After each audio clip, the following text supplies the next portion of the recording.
आप देख रहे हैं रोजाना दिल्ली न्यूज।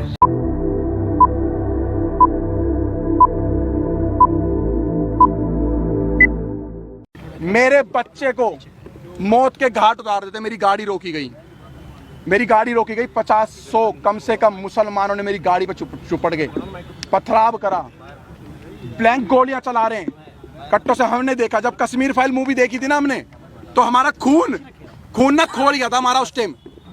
लेकिन जब हमारे ऊपर भी थी ना, तो मुझे पता है मैंने नन्हे से 1.5 साल के बच्चे को कैसे बचाया है।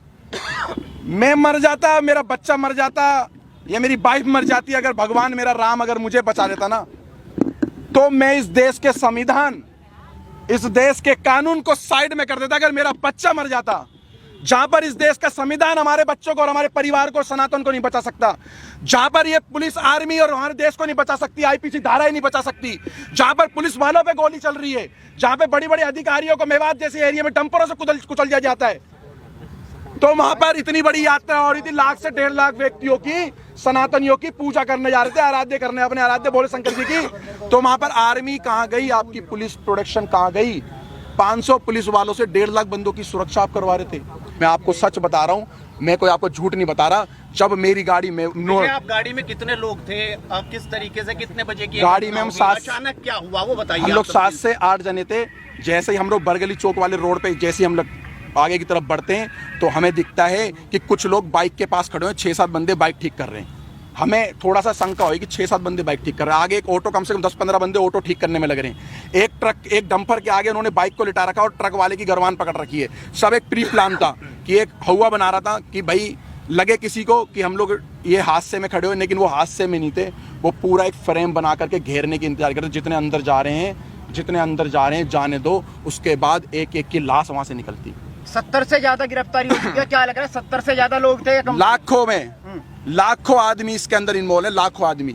और मैं खट्टर साहब का, मैं बीजेपी का विरोध नहीं कर रहा, मैं कांग्रेस का विरोध नहीं कर रहा, मैं किसी पार्टी का विरोध नहीं कर रहा हूँ। मैं साफ खट्टर साहब का विरोध करना चाह रहा हूँ आपके चैनल के माध्यम से। लेकिन नहीं, मेरी बात सुन लो पत्रकार साहब। खट्टर साहब का एक बयान आया है कि हमने आधे घंटे या 1 घंटे के अंदर पुलिस भेज दी, सारा का सारा फेलियर और झूठ बात है। 3 घंटे तक उस मंदिर पे भी नहीं पहुंची थी, मंदिर के अंदर भी गोलियां चली। लेकर निकले, कहाँ गए? बरगली चौक। अपने आप को, अपने बच्चे को, अपनी पत्नी को, जो लोग थे उनको बस भागते रहे। जहां पर हिम्मत टूटी, वहां पेट्रोल पंप दिखा, पेट्रोल पंप में गाड़ी घुसेड़ दी।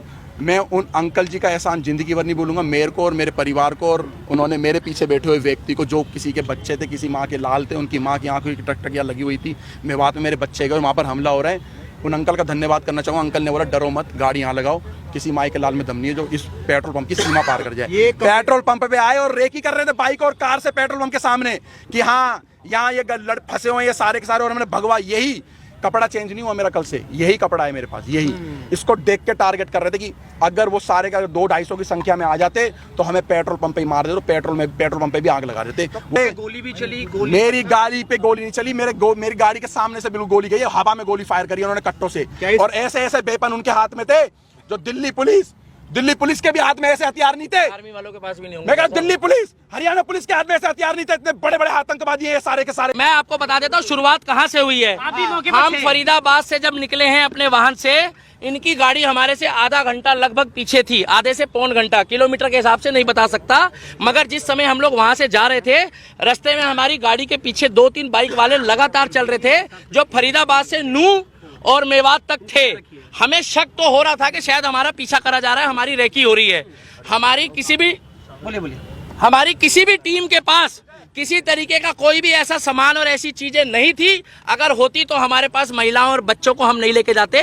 केवल शोभा यात्रा थी, जो पिछले कई वर्षों से वहां पर शोभा यात्रा चलाई जा रही है, और शोभा यात्रा में जल चढ़ाया जाता है, पूजा पाठ करी जाती है, और उसके बाद उन मंदिरों से अपने अपने स्थान वापस जाया जाता है। मगर वहां पर जिस तरीके से भीड़ थी, सबके कानों में छोटे वाले वो ईयरबड लगे थे। हमारी बाइकों के साथ भी जब हमारी बाइकें रुकी है, कुछ काफिले में 4-5 गाड़ियां रुकी है, हमारी गाड़ियों के साथ एक बाइक वाला रुक के गया है, जिसने ये बताया है, वहां पर सबने देखा है कि कुछ लोग यहाँ भी रुक गए हैं, भेजो।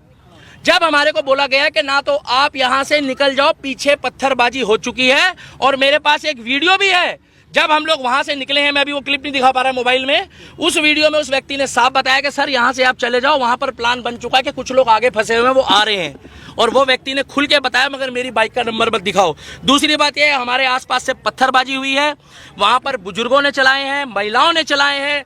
सबसे बड़ी बात यह है कि ये बच्चों को पहले टारगेट करते हैं, छोटे बच्चों को आगे लाते हैं जिससे उनकी जमानत हो जाए, उनको जज के आगे पेश करके ये दिखाया जाए कि ये एक बच्चा है, ये बालक है, ये भावनाओं में आकर अपनी सुरक्षा में फेंकना शुरू कर चुका है। 4 दिन पहले से वहां पर पोस्ट चल रही थी कि इनको मेवात की धरती में पैर रख के दिखाओ, हम तुम्हारे बाप के नौकर नहीं है। मेवात को ये दिखाना चाहते हैं, कहते हैं हिंदुस्तानियों तुम वापस जाओ, मेवात हमारा है। हिंदुस्तान, मेरे को क्या पता पत्रकार कहाँ से आए, आपको पता कहाँ से आए पत्थर? आप बताइए। मुझे क्या पता कहाँ से आए, कैसे पत्र, इसी पत्रकारिता के चक्कर में जो है ना मजाक बना हुआ है। एक मिनट रुक जाओ भाई साहब, इसी पत्रकारिता के चक्कर में पत्थर उनकी छत पे थे, तो मुझे क्या पता किसका लेंटर तोड़ के लेकर आए वो।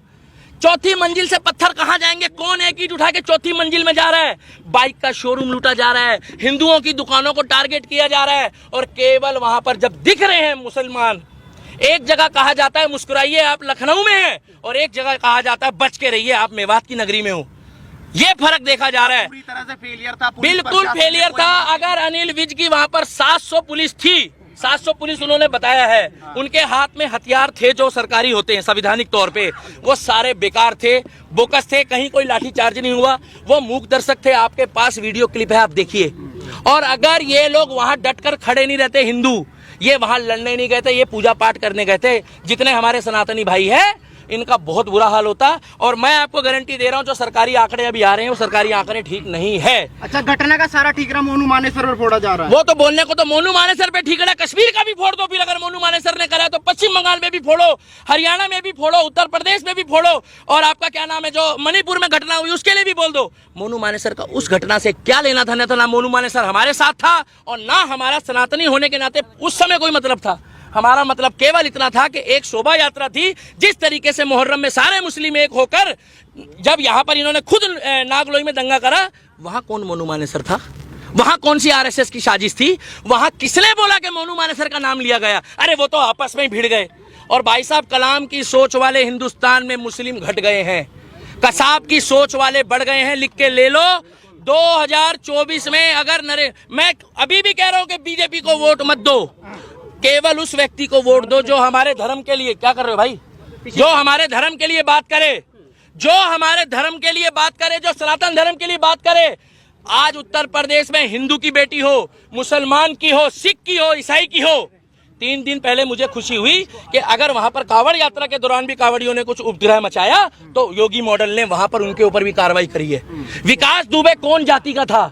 वो एक धर्म सनातनी था, हम लोगों ने कोई विरोध नहीं करा। मगर दुनिया जानती है, जब अतीक अहमद मारा गया, अतीक अहमद के साथ जो कांड हुआ, हमें नहीं मालूम किसने करा, तब इन्होंने क्या बोला कि वो शहीद हो गया। तब इन्होंने क्या बोला कि भैया वो हमारा बंदा था। इन्होंने तुरंत सपोर्ट करी। और मैं अब भी कहता हूं, अगर जुनैद के जो भी हत्यारे हैं, जुनैद और नासीन के जो भी हत्यारे हैं, उनको फांसी हो, चाहे वो हिंदू हो, मुस्लिम हो, सिख हो, ईसाई हो, क्योंकि ये खुद बोलते हैं अपराधी का कोई धर्म नहीं होता। तो हम भी कह रहे हैं अपराधी का कोई धर्म नहीं होता।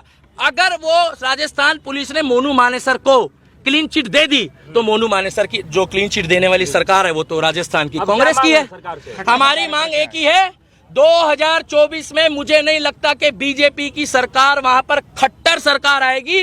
अगर वहां पर बुलडोजर नहीं चला योगी बाबा वाला कि इधर गड़बड़ हुई, इधर ना तारीख ना सुनवाई, वही फैसला। हमें चाहिए योगी मॉडल, हमें चाहिए बुलडोजर मॉडल, और हमें चाहिए योगी बाबा वाला प्रोटोकॉल। और हरियाणा करवाना चाहते हैं। मेवात कौन बोल रहा खाली करने? उत्तर प्रदेश खाली हो गया पत्रकार महोदय।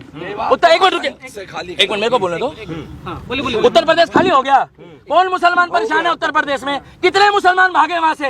भाई साहब पत्रकार हो, अपने मुंह से जवाब दो, कितने भागे वहां से? एक भी मुस्लिम नहीं भागा है, कमा के खा रहा है। मगर फर्क इतना है कि यहाँ वाले पत्थर चला रहे हैं और वहाँ वाले डर के मारे फूल चला रहे हैं। लोग तो कहते हैं भारत का मुसलमान डरा हुआ है, इतना डरा हुआ है मुसलमान। हाँ, डॉक्टर बन रहे हैं, इंजीनियर बन रहे हैं, आईपीएस बन रहे हैं, पुलिस वाले बन रहे हैं, सीआरपीएफ में जा रहे हैं, आर्मी में जा रहे हैं, और इतने डरे हुए हैं कि करते करते में 30% आबादी हो गई। बच्चे पैदा भी डर डर के कर रहे हैं क्या ये लोग? क्या डर के खौफ में बच्चे पैदा होते हैं? पुलिस कब आई थी? पुलिस तो वहां थी, अरे कैसी बातें कर रहे हो? पुलिस तो हमारे सामने थी। हाँ। ये पूछो कि और बल कब आया है? कब आया? और बल जब आया है जब वो वहां पर पूरा माहौल खराब हो चुका था, जब वहां पर लोग मारे गए। वहां पर 1 मिनट लास्ट बात बोलना चाहूंगा। 2024 में हरियाणा वालों हाथ जोड़कर सुन लो, सभी एडिटर को कह रहा हूं, डॉक्टर, इंजीनियर, प्रोफेसर, आईओ, जज साहब, जो मेवात में हुआ है वो मेवात फाइल बनने की तैयारी कर दी थी इन लोगों ने, उसमें कुछ छोटी मोटी खामियां रह गई। वहां पर आज भी खेतों में हमारे हिंदू भाई पड़े हैं। मैं हाथ जोड़ के कहता हूं उनका रेस्क्यू कर लो। आज की पोजीशन में भी अगर रेस्क्यू नहीं करा तो कल तक वहां से बहुत खबर आएगी। और 24 में जो सरकार चुनोगे, हमें कोई मतलब नहीं बीजेपी को वोट मत दो। निर्दलीय को जिता देना, मगर जो हमारे सनातन धर्म और हिंदू धर्म की बात करेगा केवल उनको जिताना।